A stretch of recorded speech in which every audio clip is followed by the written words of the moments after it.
J'ai pris l'exemple de trois opposants. J'ai commencé par Martin Fayoulou. Je dis, mais il n'a jamais reconnu les résultats des dernières élections. Comment est-ce qu'il acceptera ma main tendue? Moïse Katumbi était prêt à faire la même chose. Il avait même fait la même chose, mais grâce évidemment à la pression des siens, il a accepté qu'il rentre dans les institutions, mais lui reste borderline. Joseph Kabila, n'en parlons pas. Lui, il a carrément boycotté les élections et prépare une insurrection parce que l'AFC, c'est lui. Je sais qui est derrière. C'est pas ma tête qu'il cherche, il cherche la tête du chef de l'État. Et qu'il sache que je ne vais pas reculer. Je sais qui est derrière. C'est pas ma tête qu'il cherche, il cherche la tête du chef de l'État. Et qu'il sache que je ne vais pas reculer d'un seul pas. Bienvenue mesdames et messieurs sur Balobelia Peuple Télévision. Merci dans l'émission Nabinoto Lobela Ekolo. Vous êtes très nombreux en République démocratique du Congo, mais aussi à travers le monde. Vous aussi la boye actualité. Yambo Kanabino et Zanini. Merci surtout, vous êtes vraiment très motivé, très sensibilisé, très motivé. Dans Makamozo le Kanamboka, chaque jour Congolais place Azali. Akoki kola la tesankaye banamboka na Makambuni Maleki. Et bisoto Zali wana pona kopé sabino ba information. Information ezali beaucoup plus makambo oyo Rwanda ko sala na partie est de la République démocratique du Congo a siégé ville ya Goma, azo menacé ville ya Bukavu kasi biso ba Congolais à travers gouvernement na biso ba option ni nesengeli to privilégié pona ko bimana makambo oyo ezo déranger plus d'un Congolais. Est-ce que sengeli to s'est concentré sur l'option militaire? Est-ce que sengeli to misé sur l'option diplomatique? Est-ce que sengeli to organisé un dialogue à l'interne pour la cohésion, unité nationale, envie de faire face à Makambouma Koleka, mesdames et messieurs, Tokoyoka proposition et invité Nabisu Alelo. Mais est-ce que que faire aussi pour démasquer traître nyonso bazali au sein de l'armée, au sein de service de renseignement, mais aussi dans la politique, dans les institutions, pour fragiliser la décision, on a une stratégie. Oh, biso tozozoa face à l'ennemi. Tout ça, l'année, ni pona kosuki sa makambouma ko déranger mboka na biso pendant 30 ans. Balobeli ya peuple ba ko se succéder na plateau ya Balobeli peuple télévision pour na ko pesa ba piste à solution makanisi na bango en tant que bana mboka. Et lelo to yambi bongo Arnold Lunda o azali bongo responsable ya magazine Mwinda Congo bolanda kaye à travers Bilili yepe abilelo azamo lobeli ya peuple. Ayeko pesa ya makanisi, ayeko kabola ya makanisi pour que ensemble to trouver ba piste à solution pour na ko sauver mboka na biso na ba terroriste M23 soutenu par Rwanda. Merci à Steve Konde na réalisation, merci à son assistant Guy Mayala et merci na bino nyonso bozolanda biso encore une fois de plus na République démocratique du Congo et à travers le monde. Ndeko Arnold Ndundaboni. Très bien, Deko Naya, Mikoleleki Ebele. Mikoleleki Ebele na Lukio Mingi, Bandeko Bali, mais Lukio la biso mwana mboka wana ya kopesa makanisi. Merci beaucoup. Lelo naye na plateau, na décor ya Sika. Vraiment. Tozali vraiment na plateau ya Sika, chaîne ya Sika, makambo ya Sika. Toye, tolobela mwa eloko muke, oto wana ngoma makanisi muke, pona mboka na biso, parce que sans Congo, tozo représenter rien. Ouais. Sans Congo, tozo représenter rien, mwana mboka. Arnold Lioza la capé moko ya ba jeune analyste ya kafu yo balekaka na ba média ko pesa makanisi na bango par rapport na ndenge mboka eko tambola. Yo comme tout Congolais, vous êtes très touché na ba humiliation oyo Rwanda a ko imposer biso na makambo koleka na partie est de la République démocratique du Congo et pardon Bolimbisa et la goutte d'eau qui a débordé le vase ezali bongo donc conquête ya ville ya Goma na ba Rwandais oyo lelo boye et pesa ba Congolais kanda. Alors mwana mboka toza na ba option ebele oyo tokoki ko se servir pour na kobima na makambo oyo. Pona yo, est-ce que option militaire ezakaka de mise? Est-ce que armée na biso eko ça la face pour na kobenga na ba Rwandais, kobenga na M23 et puis qu'on récupérer ba territoire wana? Si oui, mais pourquoi riposte eko umela? Merci beaucoup une fois de plus, merci na ba abonné nyonso ya chaîne munene Balobeli Peuple TV. Merci une fois de plus. Ndeko Naya C'est une très très bonne question. D'abord, avant la banda, je présente ma sincère condoléance à ma famille nyonso éprouvée na barbarie oyo ya ba Rwandais bazo ko insécuriser bazo boma bande konabiso ya Sud Kivu, Nord Kivu, évidemment na Ituri. Et siko wapi matin, midi, soir bandeko bazo tika mboka na bango ba mususu bazo lala na ba mai ba mususu bazo kufa bazo pola na bazamba ba mususu bazo kende na ba pays mususu ya libanda lokola ba boma mboka ba boma batu awa zo kande eza na mutu moko alingaki biloko ane salama. Je crois cette situation ezoleka na Goma pour que na lobelango epesanga kanda makasi. Kanda étant que Congolais, mais na kokende na ba émotion ya kanda te, je suis scientifique et journaliste. To kolobela makambo ndenge ezali. Tout d'abord, Kagame c'est un marionnette, ce qui est battu. Nanga qui se dit aujourd'hui roi de Goma, roi de Sud Nord Kivu, c'est un marionnette. Le vrai problème n'est pas na ba marionnette ou na mibale. Le vrai problème est na ba konzi oyo batinda kaye, ba chef na bango qui ne plus avaler la face, c'est l'Union européenne. C'est l'Occident tout entier.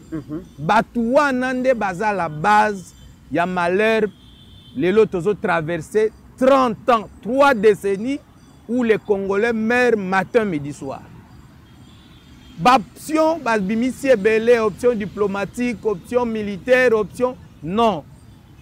Nekonaya, okoza na lupangu na yo te na ndaku na yo, tu reviens au kouti na chambre mo boye.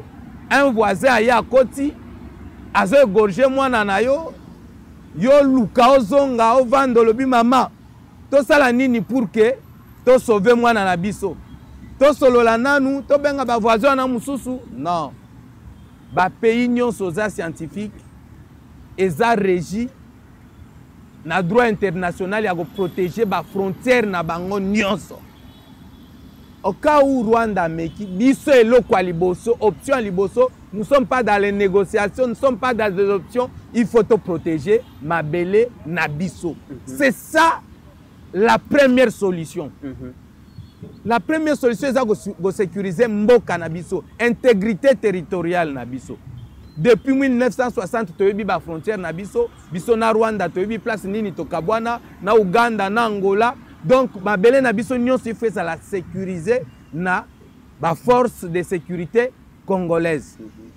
Mais le lieu comme on a que ba Rwandais ba komi et a défaillance na biso. Défaillance ya biso. D'une part biso moto nous sommes responsables ya makambo oyo ezo koma na est. Qui ont accepté que les Rwandais aujourd'hui a koma mettre na espace wana à est. Ce sont les Congolais.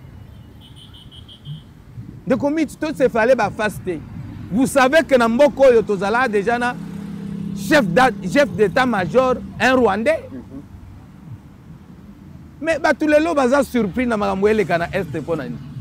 Vous savez quand même que rôle y a chef d'état-major dans un pays est zanini. Quand vous aviez un chef d'état-major rwandais dans Mboko Yo, vous aviez à l'époque un directeur de cabinet d'un président de la République, Maréchal Mobutu. Paix à son âme, un Rwandais. Bon, Makambo Ezolekana Est Oyo.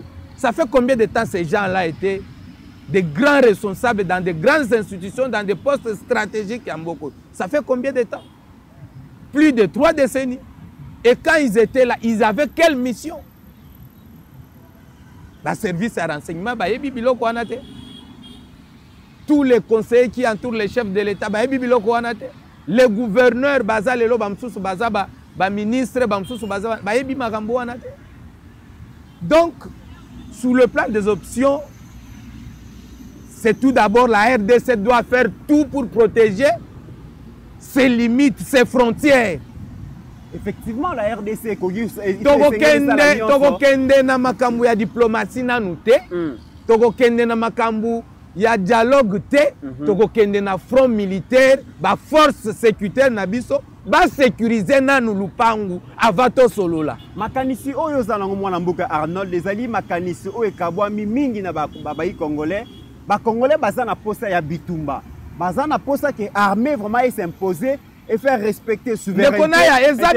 Excuse-moi, que comment on dirait armée na biso ils ont manifesté moi certaines insuffisances, inefficacité sur le terrain. Les gens parlent de la guerre. Ils sont obligés que tous s'affronter entre deux États d'abord. Oui. Ngana za na option anana nukunate. Mais c'est parmi les options koya.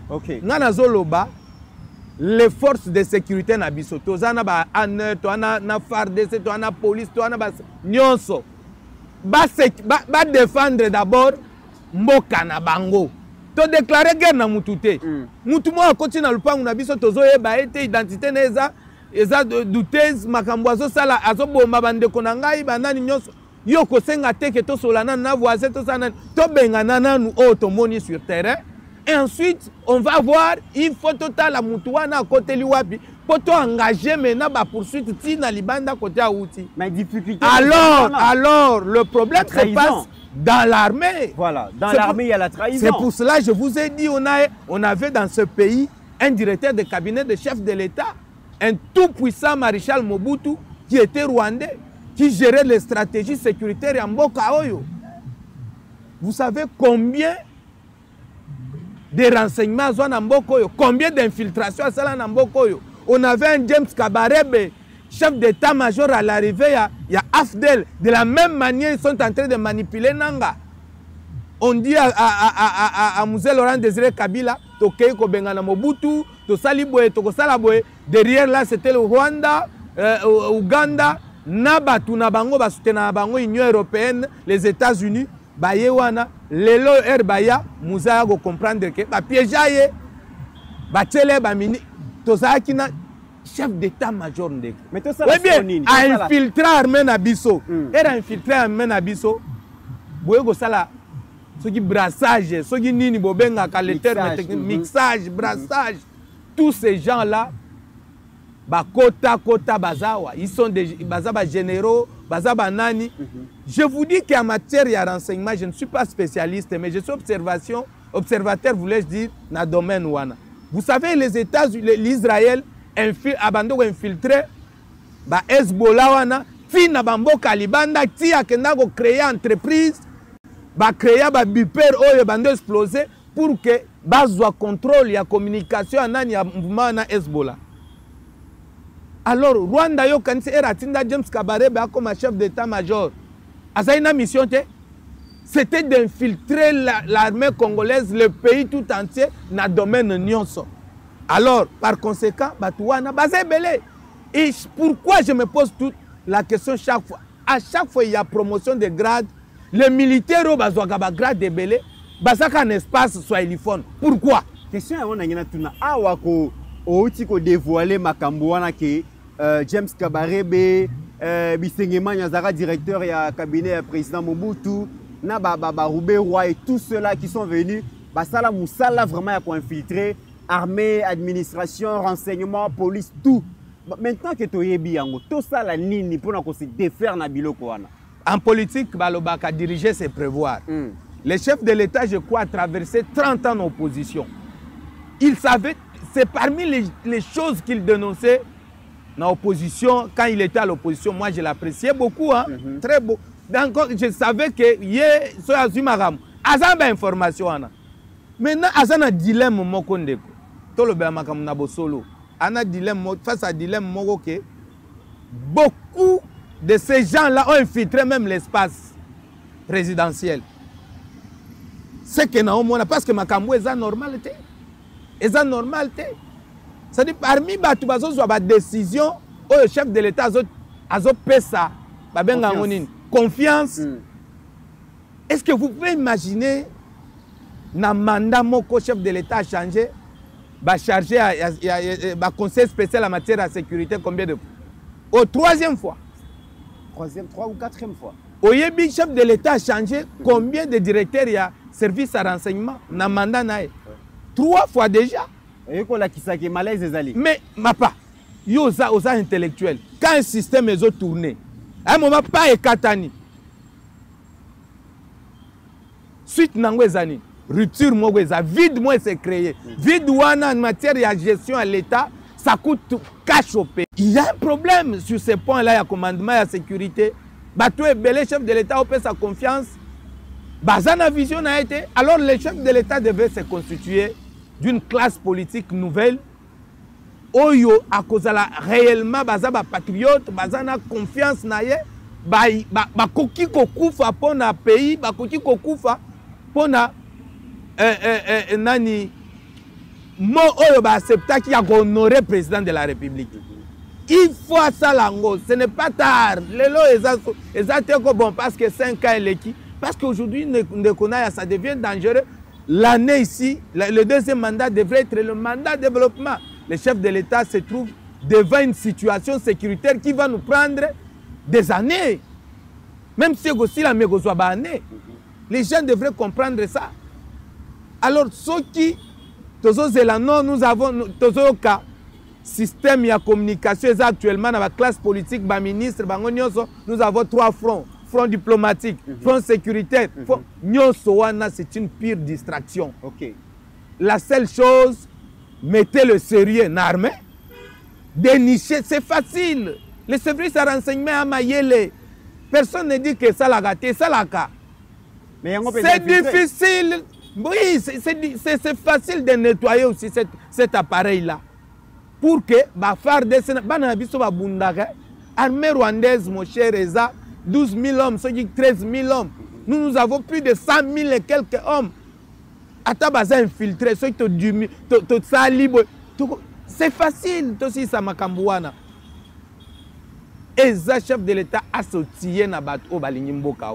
Très bien. Baluto balingi mboko ezate bato mutonga na 10 députés dans l'Assemblée, nazana ngai na parcours politique, bato oyo balingi mboka. Nous voyons le capitaine Ibrahim Traoré qui est venu, tout ce monde-là, les applaudistes, il y a Blaise Compaoré. Libanda, aujourd'hui, il ne maîtrise pas la sécurité en Bokane, quelle que soit ma poche, il y a résistance ses alliés, mais il va sentir que coup de feu y est. Mais moi, Namboka Arnold, Ozo misait beaucoup plus sur l'armée, les services de renseignement, pour imposer le respect à l'intégrité territoriale du Congo. Mais que pensez-vous, moi, Namboka, na proposition oyo sango na pasteur bayenango notamment l'église catholique et l'église protestante balobi armée la kisi limite nango armée la kisi défaillance nango et sengeli to kende bongo na option ya dialogue ba congolais sengeli ba kutana ba solo entre bango mais aussi pas seulement pouvoir na opposition na société civile bazo penser ko kende même si ko kutana na batu ya rébellion parce que na bango balobi na agenda na bango bako kende même ko kutana na ba responsable ba pays voisins pour ba mega ko trouver une paix durable. Pensez-vous que tu retrouver solution? Mon cher, avant d'aborder question je crois l'armée congolaise n'a jamais montré ses limites. L'armée congolaise est trahie. Car pour les Congolais, ils ont infiltré Bakotawana. Dire aujourd'hui que la Kisiba limite c'est cracher sur ce jeune-là qui se bat au front. Moi d'ailleurs j'étais tiqué dans la communication, il y a président assemblée, toute vérité de Konaya n'est pas dit. Quand je sens, j'écoute, je vois la communication à président assemblée nationale, ça m'a fait froid au dos. Nga et c'est pelisa ngate. Attends la vérité nous sommes en quel moment? Bien sûr qu'on ne cache pas la vérité, mais lui, il dirige une grande institution, Aza numéro 2 en Mboka Oyo. Vérité ni na lobby Oyo. Quand il dit, il donne les détails. C'est quelqu'un j'apprécie beaucoup, le professeur Vital Kamere. Minova, Ezana na solo ki okomi Kale, osali boy et okomi déjà na Bukavu. Ben ennemi bazana nani boy.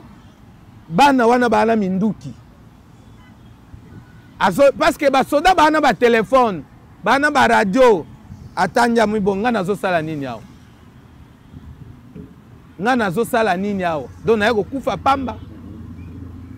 Quand il qualifie certains députés il qualifie certains députés bayebi bazo en pleurs ya situation te.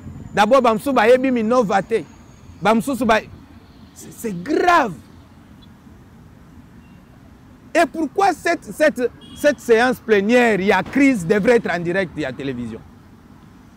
Quelle a été l'intention pour que et là, on a une stratégie politique, sécuritaire pour il y a le chef de l'État à Sengaki un document, sa proposition militaire et disons diplomatique et politique.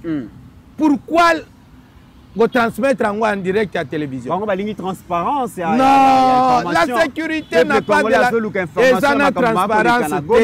transparence. Place où moi la capitale Kamere à Beti Libanda. Là, il ne devrait pas faire ce qu'il devrait faire là. Pour les dialogues, Yabasango. Ngana monata ata aboutissement nango oyo go soit solution durable na mboko ezate. Moi mboka naya pour votre intention soit go rappeler en mémoire que la République démocratique du Congo to alelo et connaître plus de 35 dialogues depuis Première République, Deuxième République, Troisième République, si tozo kendebo. Sur le plan sécuritaire, il y a Est, tozo yango ata 3 ou 4, ata 5. Tozo ka dialogue ya suka oyo et meka ko mema lokwa mwa kimia oyo il y a 2002. Il y a San City, dialogue intercongolais. Mwana mboka et salama peine en février, ya ba date moko faut tout ça la très attention na ba congolais. Boyeba ke ba mois oyo za ba mois mo mabe pona biso. Et ça m'a peine na février. Ba clôture nango je crois ezalaka na je crois le 23 février 2000 je crois, oui 2003. Biloko wana ezo yawa ezo créer situation moko très dangereuse. Mais c'est le asali dialogue mususu akalate interdiocèse boye biango pona ba élection tout de kokabila boye lelo tozongi wapi tozongi na insécurité te. Quand il est en train de consulter le président de la République, il consulte Martin Fayulu, a consulté batum mususu alobi azo kende ti amona même nananga. Finalité zanine okabola pouvoir. Okabola pouvoir. Papa Naya ndeko ozobunda pona mboka. Oyebi ke Kabila akabola pouvoir apesa batu na ba vice-présidente. Mais solution tozongi na case de départ. Guerre ça nini? Ils ont continué. Ça basango balobi faut dialogue tout ça l'élection moko crédible transparente au même makimia. Le lot tozongi wapi?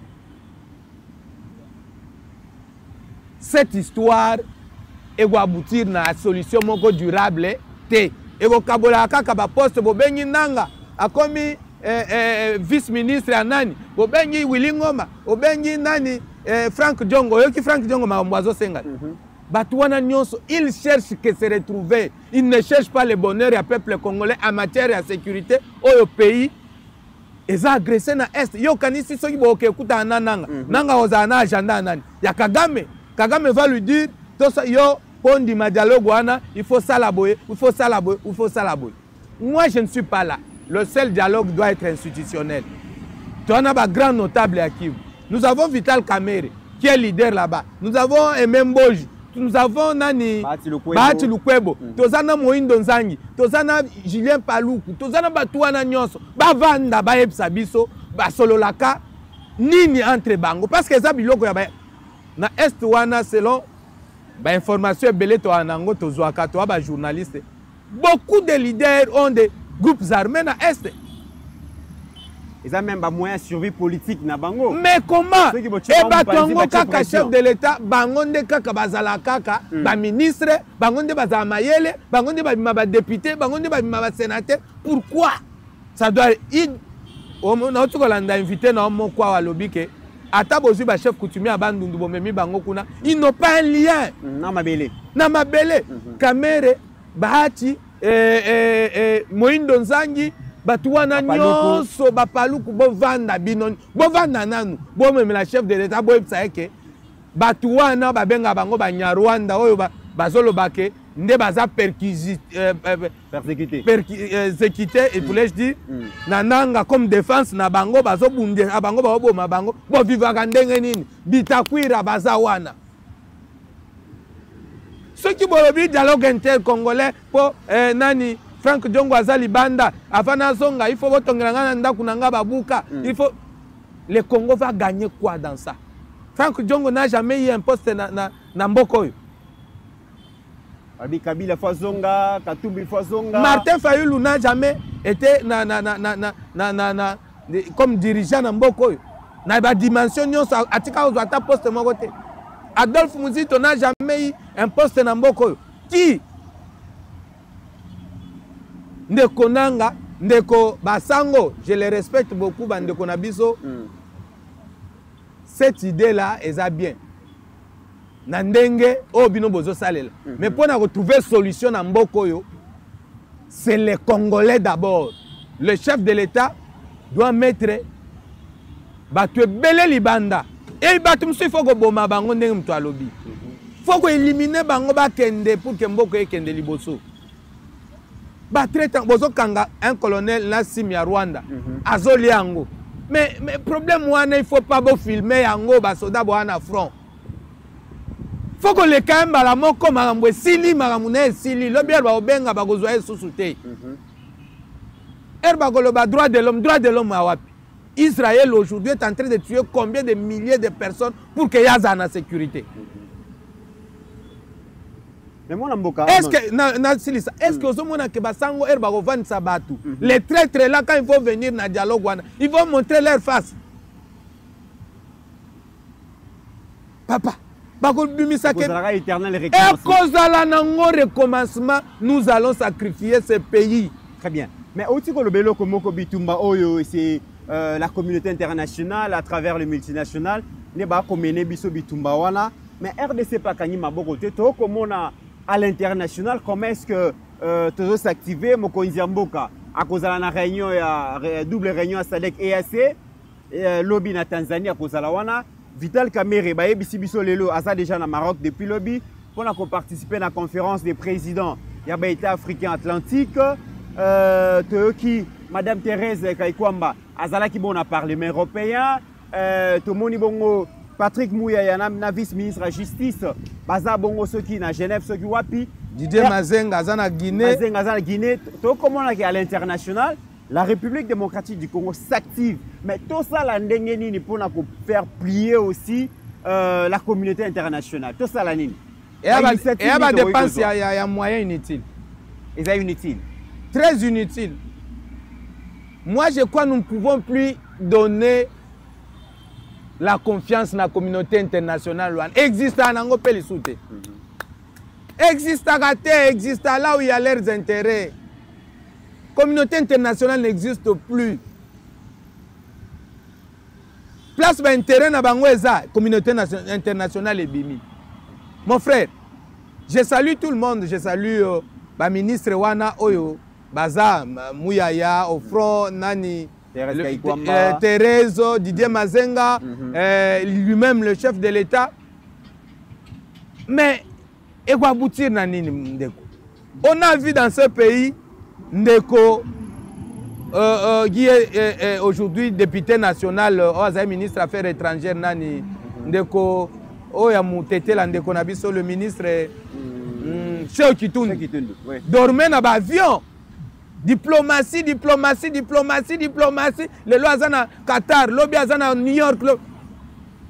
Caméra loba qui on a parlé dans un hémicycle la lobby azalaki et botinini Rwanda a reconnu comme papa Rwanda a moniqué nani disons Burkina Faso a moniqué la France est derrière les rebelles les Batouana nyonso baza derrière la Batouana Genouana il a pris les options l'option là que je propose au président de la République Ibrahim Traoré a sengaité que prof Bochab, prof Ndaiwel, prof Nani a repéré conseil. Non, avant Nimbala Moko, Bamasa Tozaï na bino na front nini. Bobenga ministre de la défense russe. Babengi ministre de la défense russe. Bobenga nanu Nani Corée du Nord. tala biso to ana kolta na biso awa bopesa biso minduki to en finir. On n'a pas besoin d'aller à Goma pour frapper la zone wana nyonso toko somba ba drone na Irawa à partir de l'aéroport Angelo pilote tozo bombarder na ba site wana. Est-ce que moi on a engagé qui ba to ba okende ba front diplomatique? Il a pris la décision aujourd'hui, c'est un président apprécié na nani. Bolingi gotika la kaka na diplomatie communauté internationale, il n'y aura pas une solution. Revenez au pays, cher ministre, revenez au pays. Président de la République, okende na yo samedi wana te. Tinda ministre, so yo te, tinda kutata conseiller na po humilier bango, tinda conseiller na yo. Soit tinda mama Judith Soumina, oyo il faut pena lobela makambo. Eh, il faut na lobela makambo. Mais on ne voit pas premier ministre, toi na guerre, toi on a premier ministre était. Mais il y a ça la coordonnatrice. Non. Chaque ministre a quoi na Israël oyebi mtoye bana kuna makasi. Et ben nani voilà, il est qui? Il est premier ministre israélien. Est-ce qu'il y a un président de la République? Bande Kobozonga, président Tinda Souminwa, Akende, Akutana Batouana, ce sont des hypocrites. Ce sont des hypocrites. Batouana, Bakozalawana, pona go makie biso, komema biso na makambu moko oyo ezanga mutuna makolo, biso tokotikala kaka boto banda kolela. Ba front diplomatique ndeko muyaya to sepeli na musalo sali. Nyonso biso nyonso toya. Bo chance en place système moko yo bando pesa biso ba information, évolution à front minute par minute que d'aller dépenser des moyens batouana bokolobela bango na français nyonso boyebi, ils ne vont pas vous écouter. Rentrons au pays, organisons-nous, créons des stratégies. Après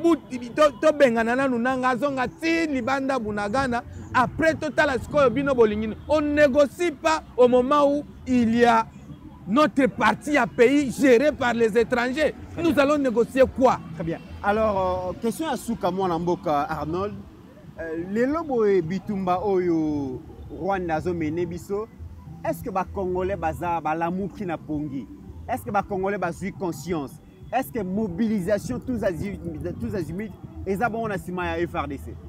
Bon ba Congolais en soi bazal même yo lelo so ki obimisi awa kanikomo boye si batuke tozo tamboya pona RDC pona pona bitumba na biso to anango au moins ba Hollanda yo. Mais moi je suis étant qu'analyste aussi je suis en train de voir côté msusu ya mabe. Il y a certains politiciens qui veulent récupérer cette situation en termes de leur santé politique. Bamona kaza populaire, aza boye. Non, Congolais nous ça touché dans la situation ezoleka. Ba Congolais baza éveillé, mais ba Congolais baza tiké à gomona que de même figure constitue le problème na makambuka moko yaka na est. C'est-à-dire ce sont de mêmes responsables, baza wana il n'y a pas la solution. Mais c'est le président de la République congolais nous ça touché, à mobilisé autour de nous. Changer le gouvernement. Très bien. Il y a Liboso. Le gouvernement a 20 ministres. 20 ministres. 20 ministres. Il y a représentativité. Il y a une sacrée opposition, dialogue, exaté. Créer le gouvernement, Yomoko Vandiolobi. D'abord, on a proposé au ministre de la Défense, Justin Bitakwira. Oh. Oui! Justin Bitakwira, ministre de la Défense. Yeah, Bochana Estewana. Ah bon? Eh, yeah, Bitakwira, ministre de la Défense. Oh, ayebi batuwana. Ayebani ndeko. Ayebani Bitakwira ayebi mutuna mutu makambo asalaka. Ayebi même bawazalendo, oyo bawazalendo ya bien, oyo pona batu bazo ambongo. Vous imaginez que certaines sources oyo tokolo belazo mambwa ya sécurité que Moutouako Sagana a un bataillon de 800 personnes, mais il y a 80 allés en Mbong. Les Bitakwira là connaît le secteur est, on a le comportement à battre. Ministre de la Défense. Ba ministre, le quoi Baramoto. Ba ministre. Ministre de la Défense. Ministre de la Défense, tu as ministre de l'Intérieur. Ah, kuna pardon. Kuna to ya mambo ba filmer mambo belé comme mambo wana togolobate wana je salue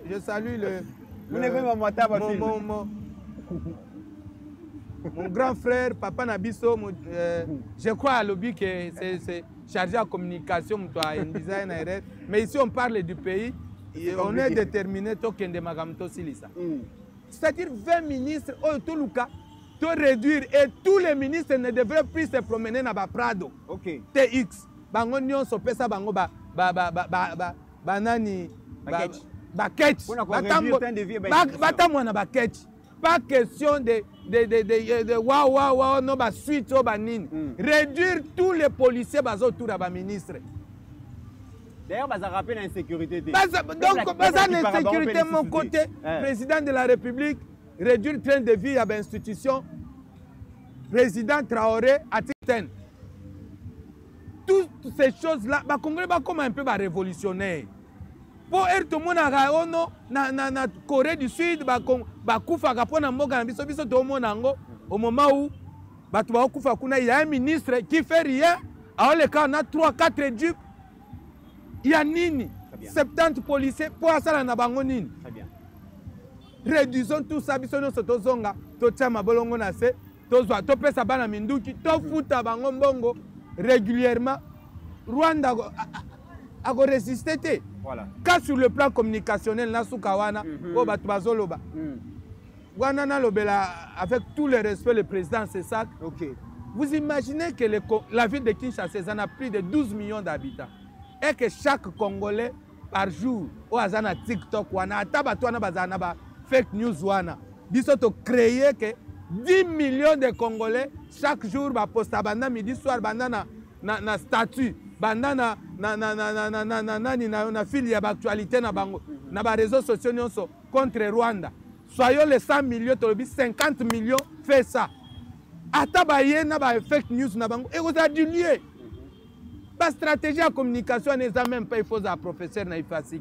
OK. Et bien le mot simple il y a que ça là que comme manipuler non ce qui au lobby Rwanda saliboy on ni saliboy n'est comme problème. Et un mot simple Congolais nyonso azana TikTok banda midi soir à poster. En Chine ça existe. En Chine on ne publie pas n'importe quoi. Chaque Chinois il faut à publier le comment il y a développement mboka na bango.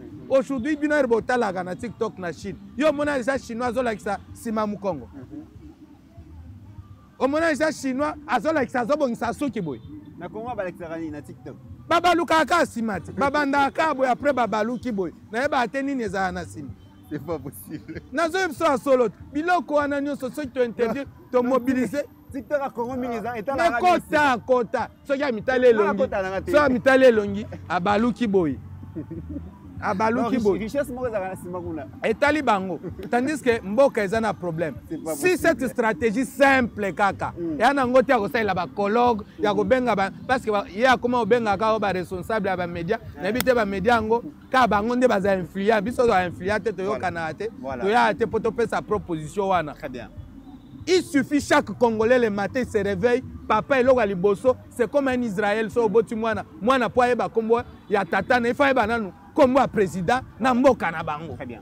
Ce sont des petites histoires qui ne demandent pas beaucoup de moyens, beaucoup d'efforts bango ba osai lango colloque pour $100,000 et bima $50,000 et bima. C'est ça la réalité. Toza mobiliser biso nyonso ba Congolais bana Goma, ba ofinga bango ba kendaki stade. Ils sont na état ya guerre, guerre wana. On a parlé avec eux, ils étaient obligés.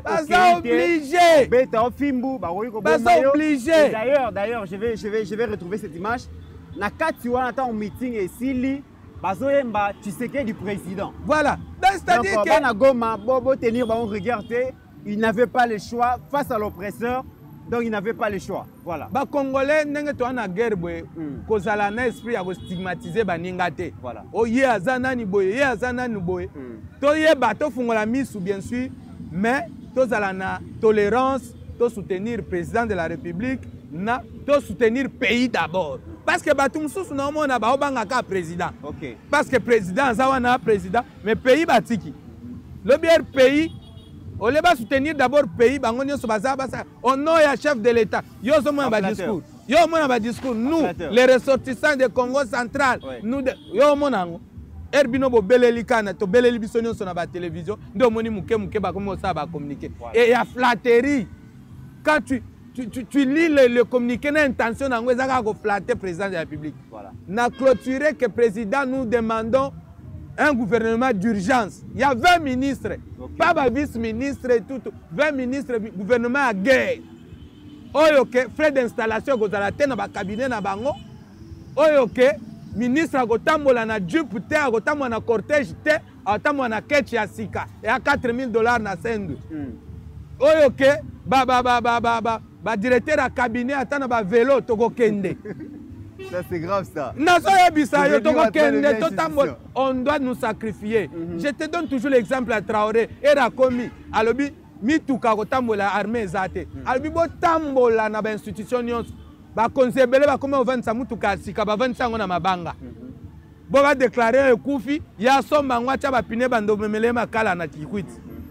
Ayebisi bo sala ka tourne. Ba sala tourner na ba ministère, plus de 150 véhicules récupérés. Doté na armée. Voilà. Kende na TPA wa okuta combien de mituka ba vandisa.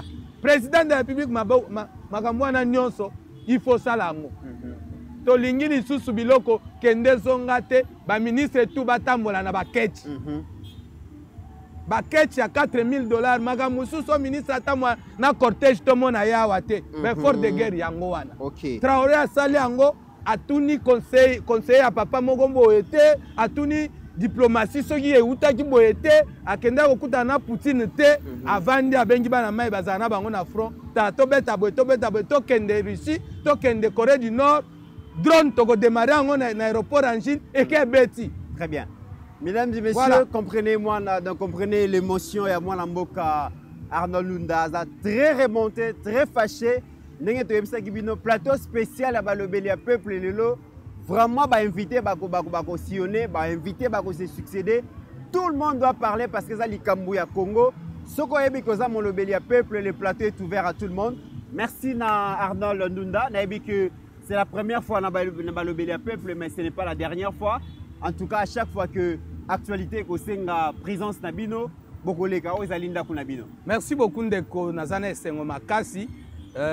Ya koyambanga na plateau yo il faut tolobela mboko yo voilà biso boye to ba jeune bana bazana mike tokoki jamais kozala stressé lobi to tika bango epa nani donc mboko mboka na biso mais mama Judith Suminwa président azana front ya défense ana mambo ebele yo s'occuper pe na social à ba Congo apparemment aux a disparu to mona yo te mama to comprendre te na Israël les a premier ministre mutazo sa msala très bien malgré to ça na système nani na bango moko te mais il faut le ministre la muka tout monde quoi mamunyoso bokomi paralysé bo stigmatiser ba congolais comme si rien ne marche na mboko yo toyo kaka makamobwe yo telema côté mususu président pesio confiance ba liboso acha mwana mwasi premier ministre honorer quand même basi ovandi kimia babenga ga yo ka pas président le lo kende boy kende sala boy il faut to mo ba initiative moko boy pour que e pousser pe et les fonctionnaires et les militaires au fond makamwe kende liboso yo govanda to bandozela kaka au président zo kende loko président na sengi lisusu tindela batuana ya nani wana premier ministre soit conseiller na yo ko kende te batuana bandoki bayo kaka te bacha ba kotona matoi conseil de sécurité za la susu te organisation na za lukuta longwa na biloko wana s'occuper kombola cour na yo wana kombola ba traître nyonso kanga bango bino ba soda bo na front bo moniko traître ne cherchez pas go filmer bo dénoncer bo bete masasi makambo esili traître wana kemba mona ba biloko na nyonso. Très bien. Voilà on nazai nango lelo. Au-delà de nos divergences d'opinion, mesdames et messieurs, la République démocratique du Congo reste et restera toujours plus grande que la somme de nos ambitions individuelles. En attendant, portez-vous bien car chaque jour est une vie. Merci.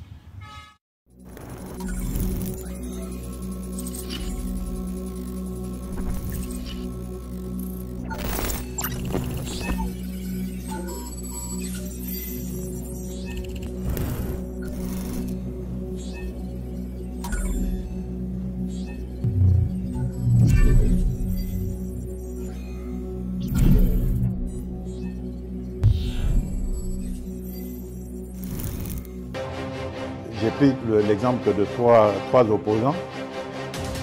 j'ai commencé par Martin Fayoulou, je dis mais il n'a jamais reconnu les résultats des dernières élections. Comment est-ce qu'il acceptera ma main tendue? Moïse Katumbi était prêt à faire la même chose, ou il avait même fait la même chose, mais grâce évidemment à la pression des siens, il a accepté qu'il rentre dans les institutions, mais lui reste borderline. Joseph Kabila, n'en parlons pas.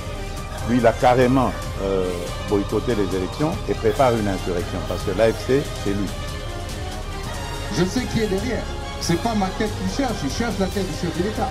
Et qu'il sache que je ne vais pas reculer d'un